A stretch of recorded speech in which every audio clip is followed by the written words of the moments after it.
respect private property rights. And sure, we're not talking about China. The tariffs were imposed on the rest of the world, including allies of the United States. The conversation is not about China. Right? Two layers. Okay, I already said earlier. One, two layers serve two purposes. One is to wall off China. Two is to use it as a negotiation tactics for the trading partner to lower their tariff, and then tariff are the free market agreement. No, we are not.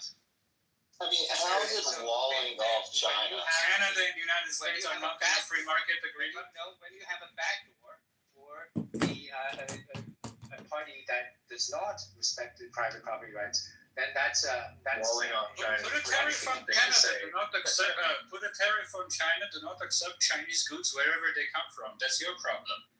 You have a free market agreement with Canada and Mexico. Why are you tariffing them? They're letting in That's China. Their business. They are in a free market. Not. It's because the accord is you cannot have. How is that consistent with free market ideology? That's a different country. You cannot impose choices on them. The corruption seeps in. So it's not free trade. It's an ideological trade. That is a self-defeating system. So it's not free trade because America is picking and choosing who another country can trade with. You're just reading text, without getting the essence.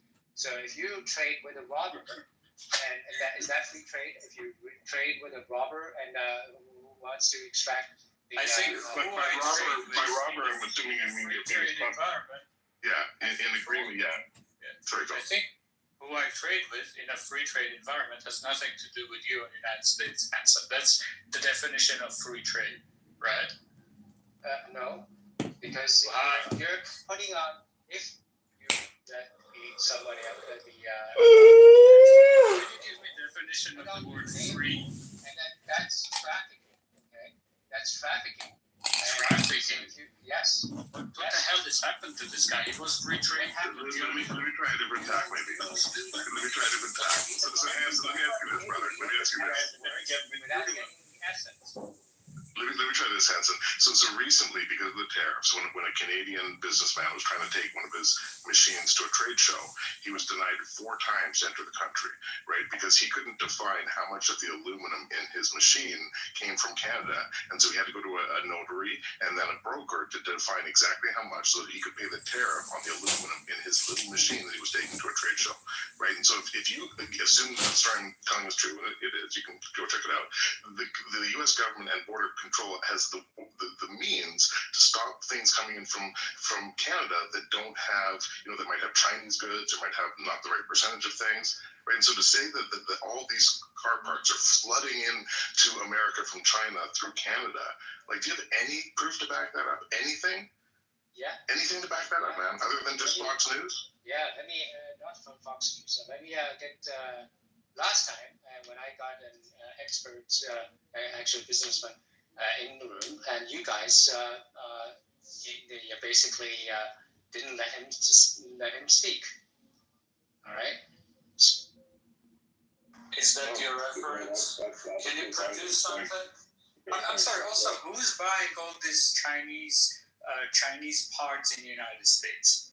Is that Chinese buying Chinese parts in the United States? Chinese citizens are buying Chinese parts and smuggling it through Canada to the United States?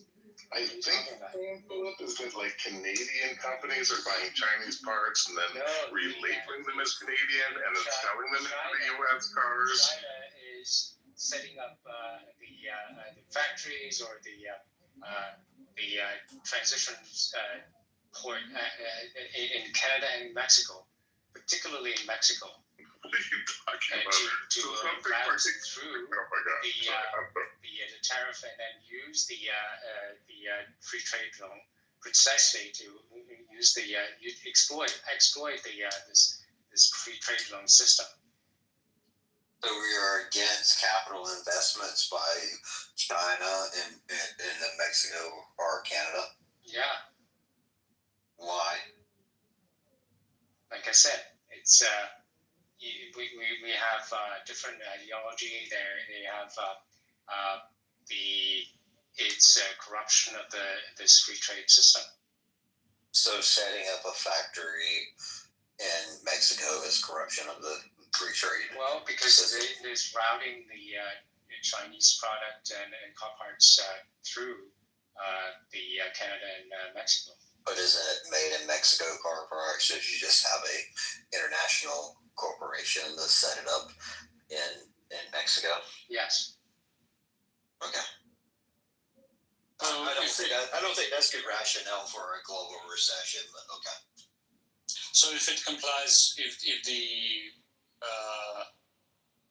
wait, can you produce anything on this? Like anything, please? Yeah. Okay. You know what's funny, Philip, is this is the same arguments they use for the Penguin Island.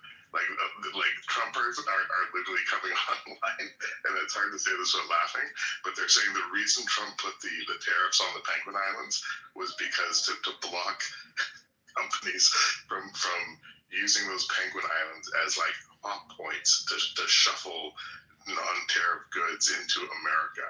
And when I was presented with that argument, I was like, yeah, but guys, like, there's not even a post office. Like, there's no roads. There's like, you can't like throw up manufacturing there, or even like funnel goods from there. Yeah, because there's nothing there.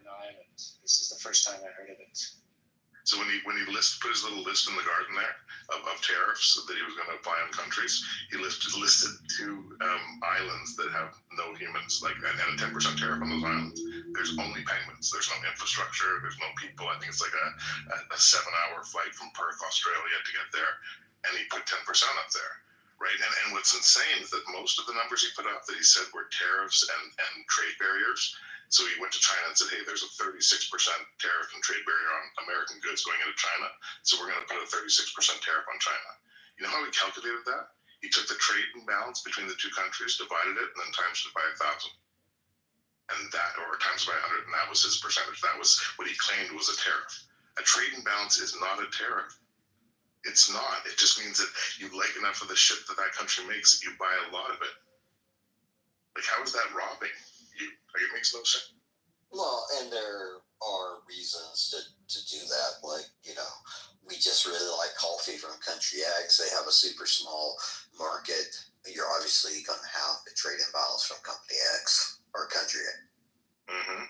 Or you get a lot of really cheap energy because you happen to live next to someone who has a lot of energy to produce. Right, or softwood lumber.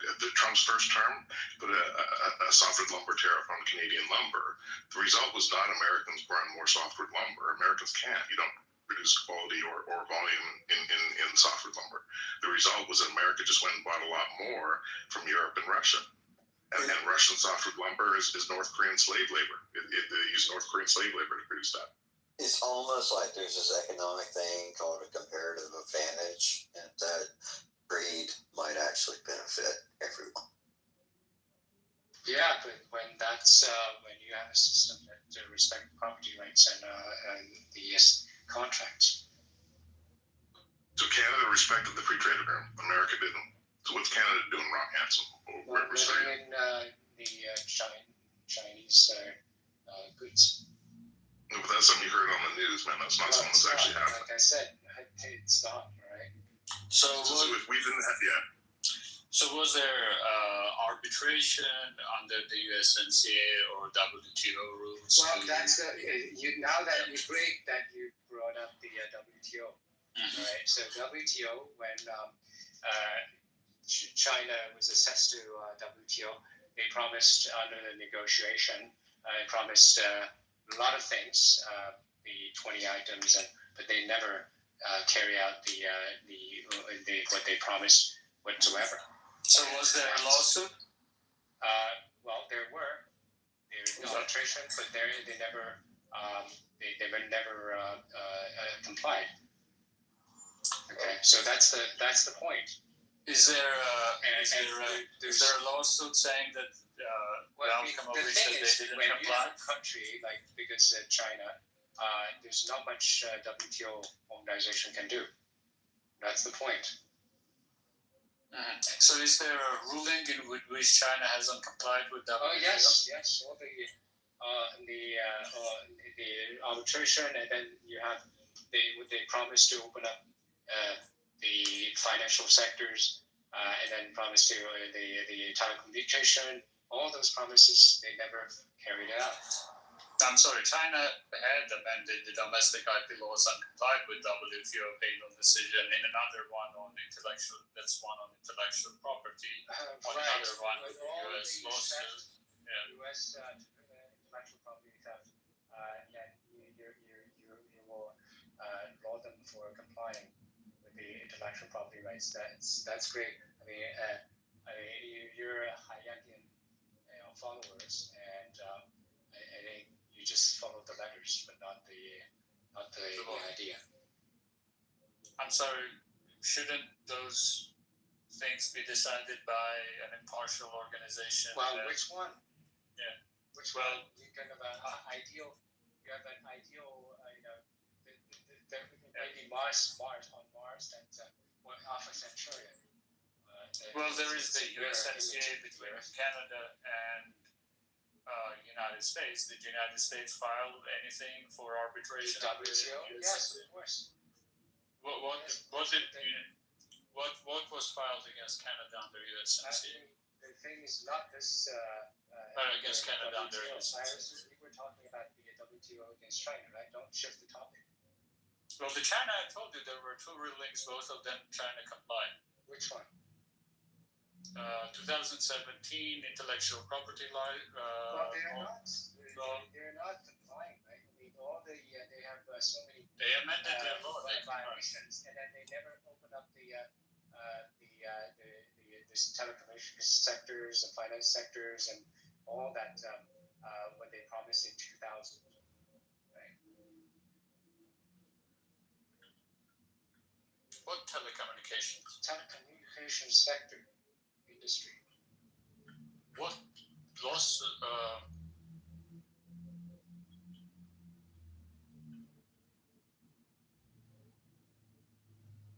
There isn't a lawsuit on telecommunications or arbitration or.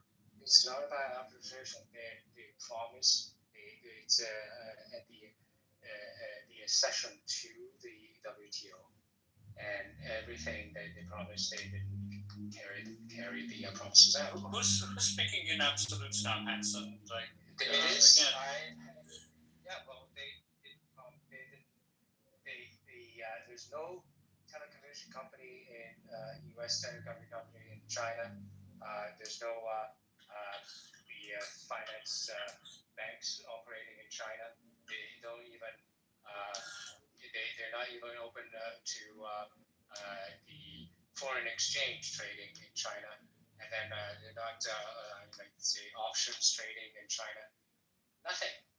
I mean, if you wanted to go against China, wouldn't it have made perhaps more sense to get a trading bloc of your friends and exclude China? Something like it's the TPP. not working. The right? TPP. Yeah. Well, we backed away. We literally backed away. Let me finish. We literally backed away from our biggest effort to do that under the first Trump administration when we backed away from the TPP.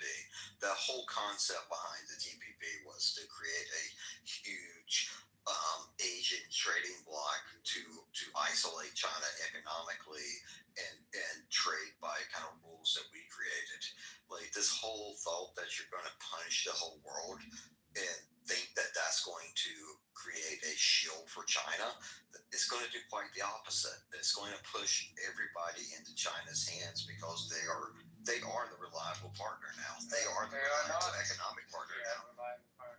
So, I mean, like I said before, they never carry out the promise, and everything is, and then they're also the ceding IPs, and I don't know where. Okay, so United States, Canada, Sweden, Finland, Germany, France, and Japan, and South Korea are invested. IPs all along for 2 decades. You're wrong, Hanson. Telecom sector has a lot of foreign investment in China. Not foreign in the United States, can have foreign Canada, investment, Sweden. okay? So they're asking the to going there, but only in joint ventures and then transferring of technology. Correct. China claims. So they promised to, at the beginning of the session, they promised to phase out very quickly, but they never did. And then you can have money inside, but you can never. Same occurs in financial sectors. You cannot have over 51% holding shares in any financial entities. Yeah, if you can use a WTO national security. You cannot. The United States regularly does it. 22 decades, it never worked. The United States regularly you can uses the always exception. wait, and you can wait until you die. Nothing will happen. As a middle-income country that is developing, Well, they can do it. Developing for 20. Philip, are you American or? why does it matter for the purposes of Yeah, because you're not taking the brunt of it. So yeah, of course you don't care. Well, in a free market, I don't care who takes the brunt of it. Yeah, because if somebody's got cheated, right, and so long as you're not the cheated party, then of course you don't care. Oh, you're some real mag. I mean, he was a Hayekian free market. I am. Now he's a central planner. Now he's centrally planning the world economy. Hayek is based on the principle of respecting private property, protection of private property rights, and upholding the contract. Now, if either of these pillars falters, then there's no free market.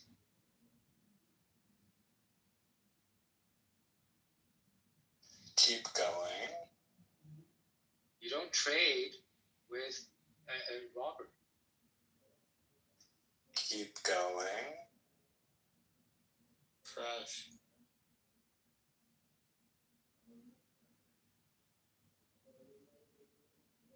Who's the robber? China. How about Lesotho?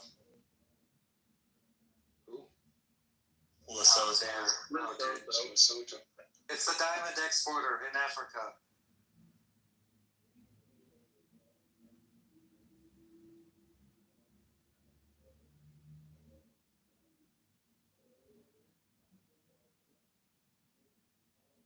Any reply, Hanson? Well, I don't know. I don't care about Lesotho. Oh, so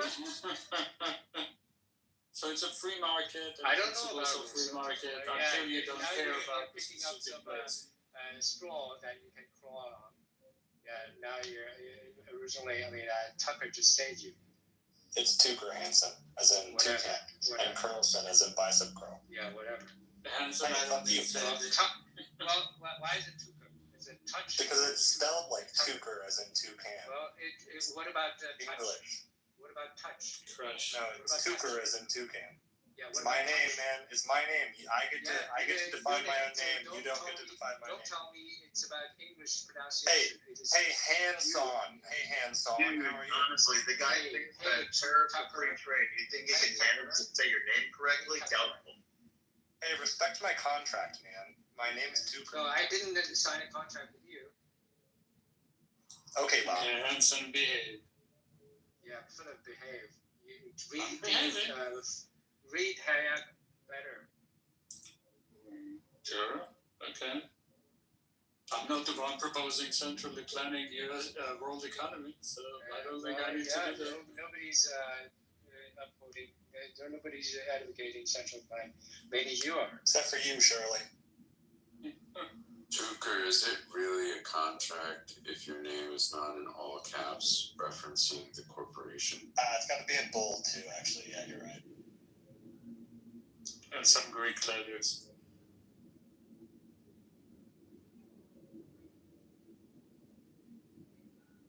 So, Jason, what do you think about the tariffs? Man, I don't know what to think. I hope this works out.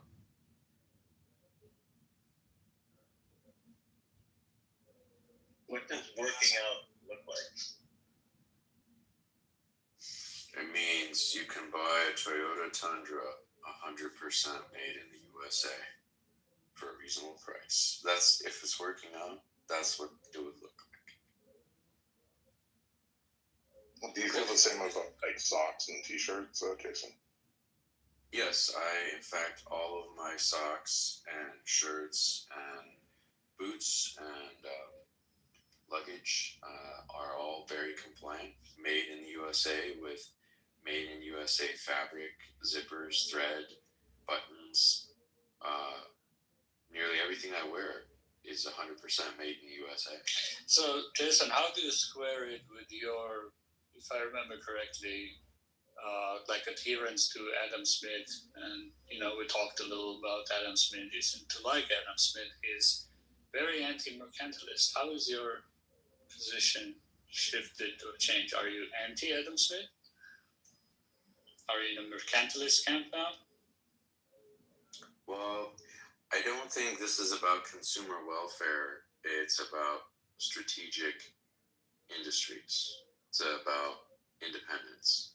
And Adam Smith does, in I think the last book of The Wealth of Nations, talk about how in England's case, for example, it's important to have tariffs on shipping and shipbuilding because of the strategic importance of those two industries to England, which if they didn't make a real effort there, it's possible that Holland, for example, would have outbuilt them, would have taken away their shipping industry or diminished it in some capacity. So there's definitely no way in which this will improve consumer welfare, but it does improve the industrial capacity of the United States if it works out. And industrial capacity is important for strategic reasons. So I would say it's not that I'm anti-Adam Smith.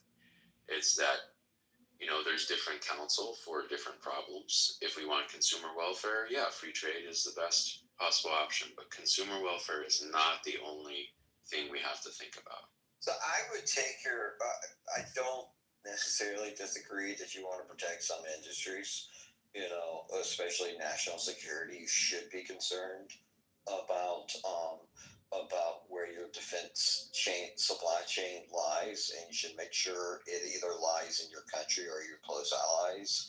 So I would concede that point, and tariffs would be a way to make sure that occurs. But those tariffs look, far more targeted.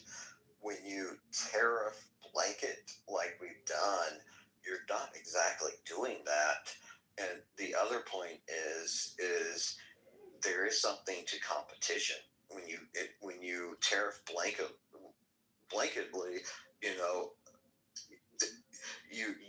you take your products out of international competition, your products get shittier. I mean, there's a reason why, the consumer market in Soviet Union, the consumer market in North Korea is shit because they don't have to have international competition. Which is also why BYD is the biggest car company in the world. Jason, do you think that Adam Smith would support Jones Act in the United States if we're talking about shipbuilding? I think he would support the idea or the goal. I'm not sure he would support the means that are. He would support the end. I'm not sure he would support the means. The Jones Act is a great example of one of these weird compromises. But if we don't make it, it's very easy to see where that would lead. And there would be no American shipping companies. There would be basically no American shipbuilding unless we did something else. I'm not saying there's not a better idea than the Jones Act out there, but I'm saying doing nothing is not a great idea. Okay. What about taxing? Jeremy, Jeremy. Yeah, let me just wrap it up. Jason, do you think how much of the world shipbuilding capacity is United States? Do I think how much, or do you know how much? Sorry, do you know how much of world shipbuilding capacity is United States by percentage? No, I do not. It's not very much. Yes. 3%. Want to guess, Jason? Well, I mean, this is really not. This is turning into some other kind of conversation, No, I'm like just a saying. goat conversation. Yeah, no, it's the result of the Jones Act, right? Like the U.S. shipbuilding capacity is something like 0.2% of road shipbuilding. I don't know that that's the result of the Jones Act. Well, it is. And I think Jason makes a good point. We have,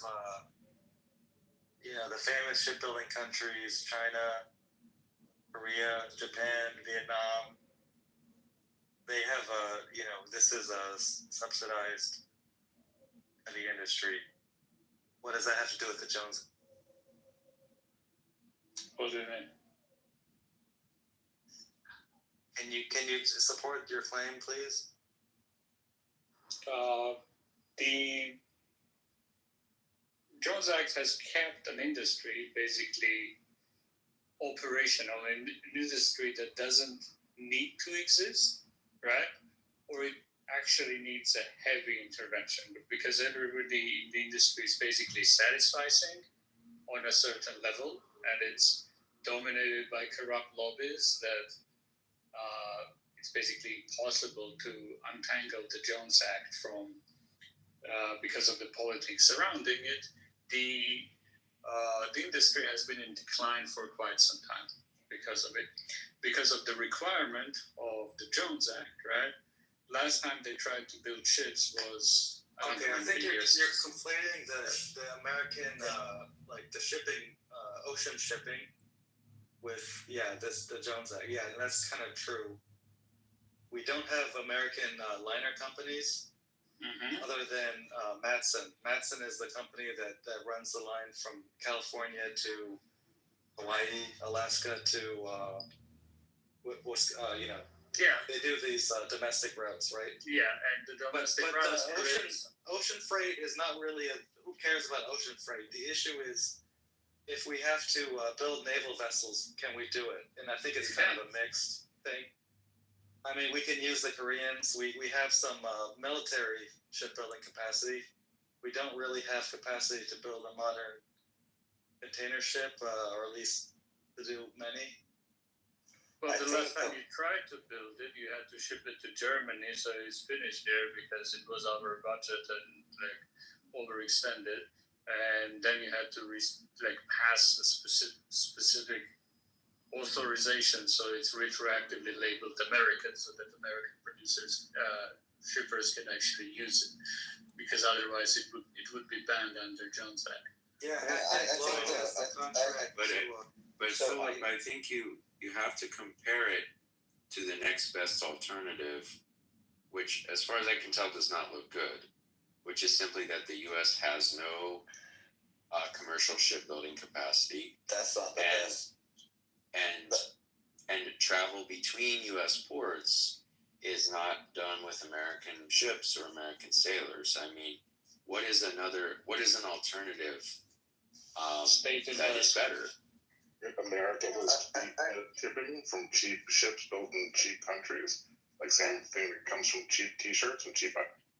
I mean, if you didn't put the Jones Act in place, you would have had an American shipping or American shipbuilding industry that essentially had to compete, and it could probably have found ways to compete and develop.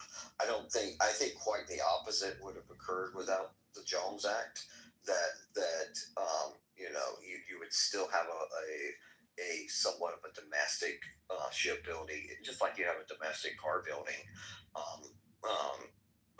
industry, but your supply chain might be more international and all that sort of stuff. I mean, the Jones Act in kind of isolating shipbuilding has done nothing but kind of hamper industrial capacity.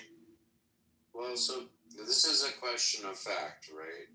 And that one of the since we can't actually go out and read that fact off because it's a counterfactual, we have to ask what facts make that up. and allow us to, what are the constituent facts of that fact, as it were.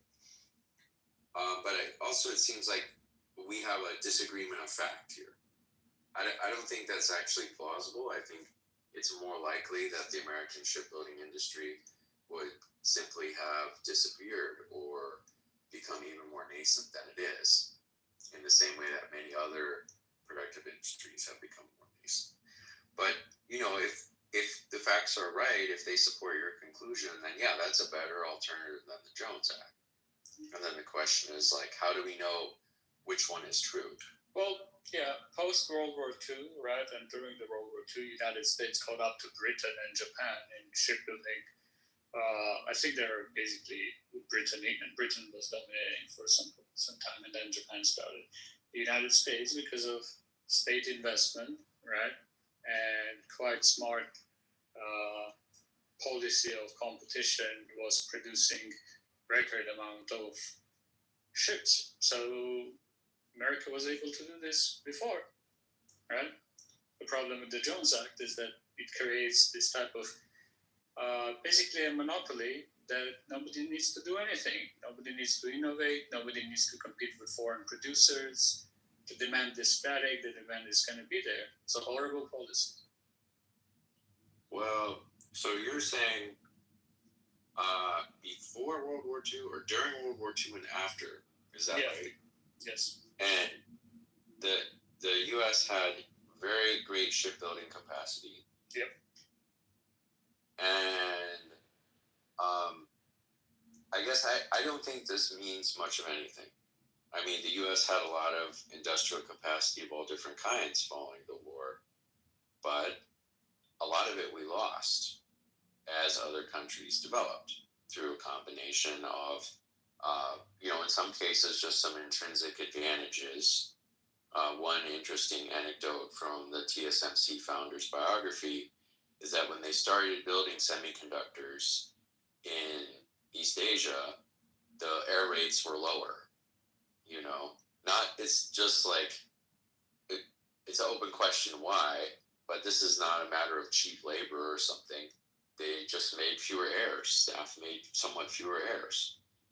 And so due to some intrinsic advantages, but also due to other, structural advantages, low labor costs, I suppose what you might call the development acceleration dividend or whatever, the government having particular interests in particular industries in these countries, being willing to subsidize them and so on. And so America lost many industries, industries which during World War II and immediately following, we were, the greatest producer in the world in these industries. Ships, semiconductors, there's many industries like that. So I don't think the facts you've marshaled really help us decide one way or the other. Look, I think when the policy just doesn't accomplish what its stated purpose is, it's time to remove the policy and rethink it, right? That's just a basic test. I think you're not accepting that test, so I'm giving you historical examples why the United States can do it and has done it historically. That was my edit thing. But the main point is that the policy didn't accomplish what it was supposed to accomplish, which was to protect American maritime capacity. It obviously failed at it. Well, this, Philip, is not a rational way to evaluate policy. You have to evaluate policy relative to the next best alternative. Who was the last person? I apologize. Who's the last person? Yeah, Jason was speaking. Maritime. I know. It's just. I was speaking, and then you'll have a chance. You'll have a chance to speak, okay? But we are not going to have much of a conversation if we try it that way. I know. It's just. Well, then you please go on mute for a second. Thank you. Okay. So you have to evaluate policies relative to the next best alternative. If doing nothing is the next best alternative, then you evaluate it relative to that. Then you have to ask yourself, okay, what do I expect the result to be? of doing nothing. And in many cases, sure, the result of doing nothing is not worse. So then do nothing because, hey, it costs less, right? And, all things being equal, if you're not going to make a difference, then at least don't waste the taxpayers' money. But the Jones Act has preserved maritime capacity in the United States. There is maritime capacity in the United States. It is restricted to shipping between parts of the United States, but it does do that. There is two-digit numbers of ships operating under Jones Act, barely. That's not preserving any capacity, right? As a matter of fact, it is preserving it. If you consider that the alternative would be there's no ships operating under U.S. Under the U.S. flag, or one or two. No. Those are questions that's of not fact. Correct. There's many tanker ships. Are you talking about one specific kind of ship? Because we have a lot of. There's actually quite a number of ships. Some of them are very small. Can we look it up? 56 tankers and 23 container ships. Well, guys, like I said in the comments, the real question is regarding global trade, not domestic trade. Yeah, shipping in the United States is going to be no problems whatsoever. If you study any economics and heard of the realist school, this is the entire premise of it. Realist school in economics? Correct. Drunk. Look, see, the Jones Act is about domestic shipping, and that's what Philip and I were discussing was the Jones Act in some detail. Yeah. There are other topics to discuss, but Philip is trying to persuade me that the Jones Act is no good and should be eliminated, and it is not better than the next best alternative. Well. That's a minor detail, actually, to me. He is drunk. Again, for problems of the world. No. For problems Okay, of the world. CM, can you please excuse it? I haven't even been allowed to talk. Philip, please use violence on CM. Use force. Thank you. Stop resisting. Yeah, I think it's very.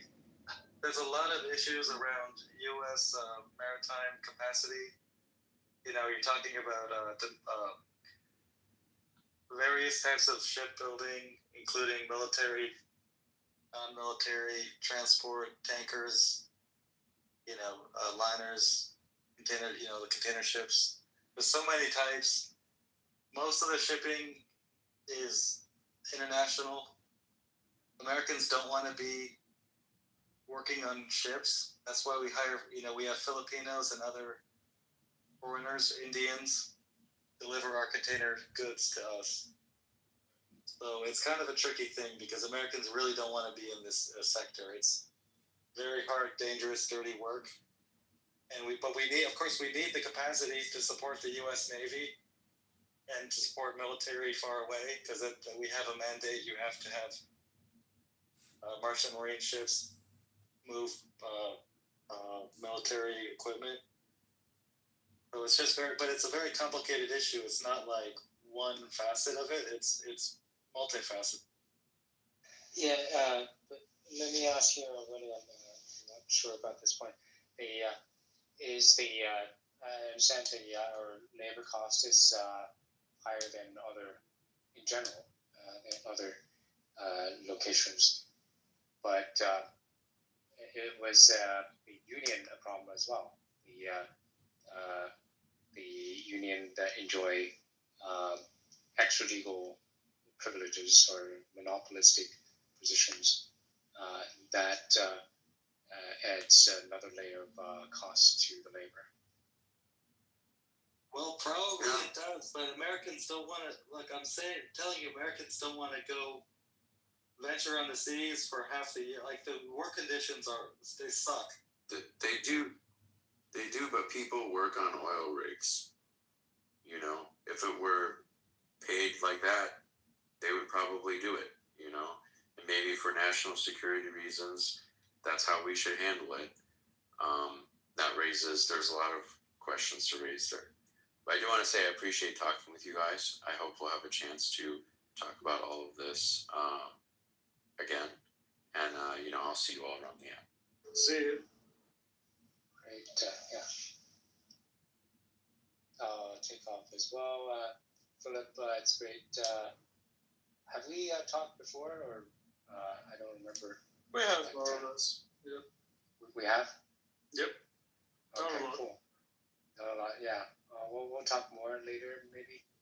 And we'll dig more into the hierarchy and then other Austrian school economics. Okay. See you around. See you around. Bye, Shirley. Go to curve. What happens to free market neoliberals? Jesus Christ. I was curious. It's the first time I've heard him speak since the tariffs were put in place. I was wondering whether his ideological commitments or his Trump sycophantism would win out. Turns out Galaxy Brain gets you both at once. Mm-hmm.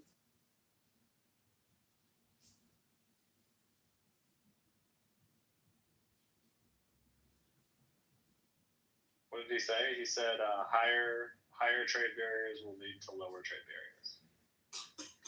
That was the logic.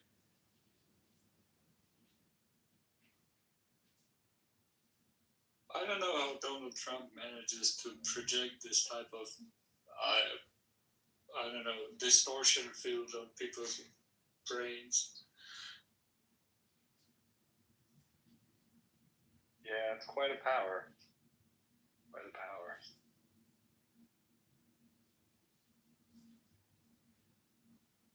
The neoliberal Cato Institute, everybody like else, all neoliberal think tanks are kind of leading anti-tariff voice even more than kind of the progressive wing, I guess.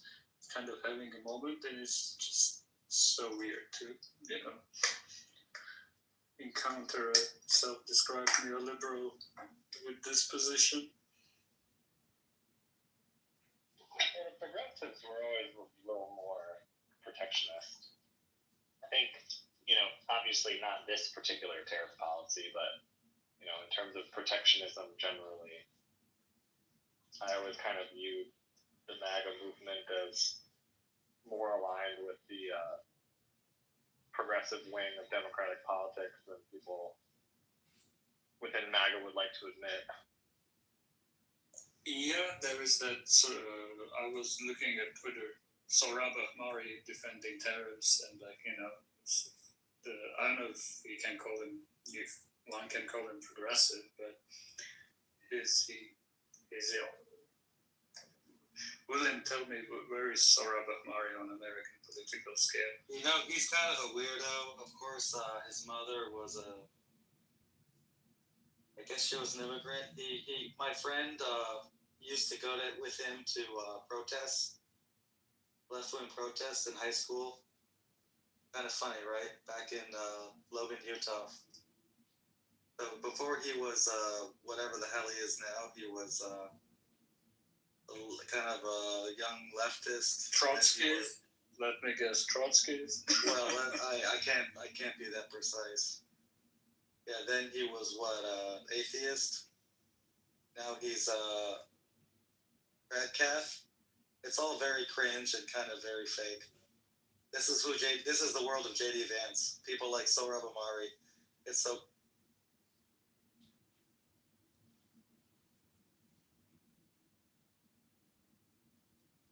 But look, these people want to overthrow Iran. They want to see who knows what happened there. So you kind of very strange stuff. They're 5 minutes away from quoting from Karl Marx, like given their overall rhetoric about the stock market decline is going to only hurt the rich people in 1%. Yeah, it's and actually, not the workers. Yeah, people can say crazy stuff on here, at the whatever. But people are saying things on Twitter that are truly incredible. And I feel like if you take the time to type out a message and save it like that, if you're still on board with this policy, you just completely lost.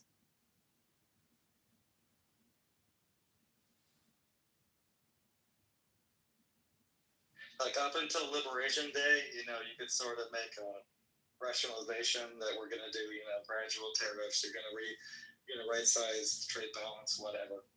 But I think it's completely insane the way it's been implemented here, and there's really no fixing the damage it's done to the U.S.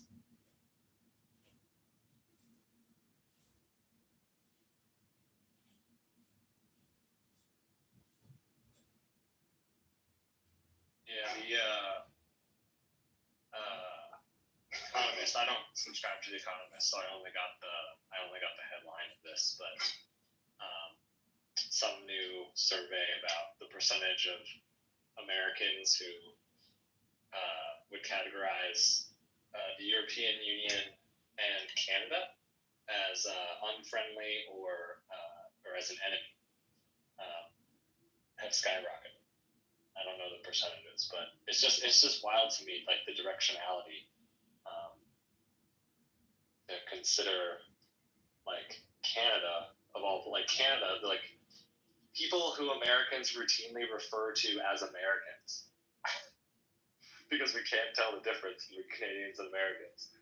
Now you think they're unfriendly or an enemy is just like crazy, and just like I don't know. I mean, the lack of understanding about the transatlantic alliance and NATO has been boggling me for going on a decade now. So it's very odd.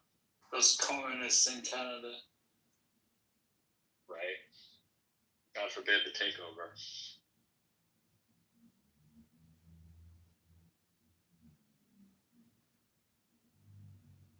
Well, he's not calling Mark Carney governor, so there is that. Don't give him any ideas. What are you doing, Philip?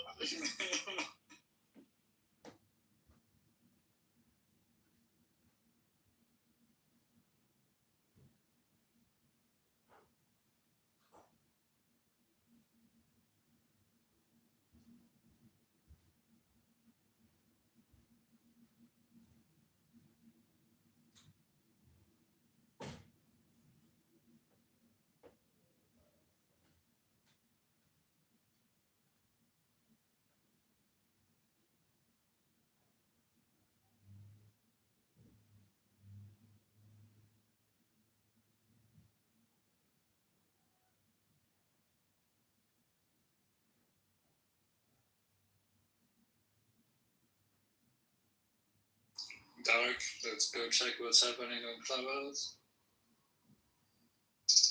I'm sorry? Oh, we can end the room, yeah. I'm just playing a video. Okay, see everyone.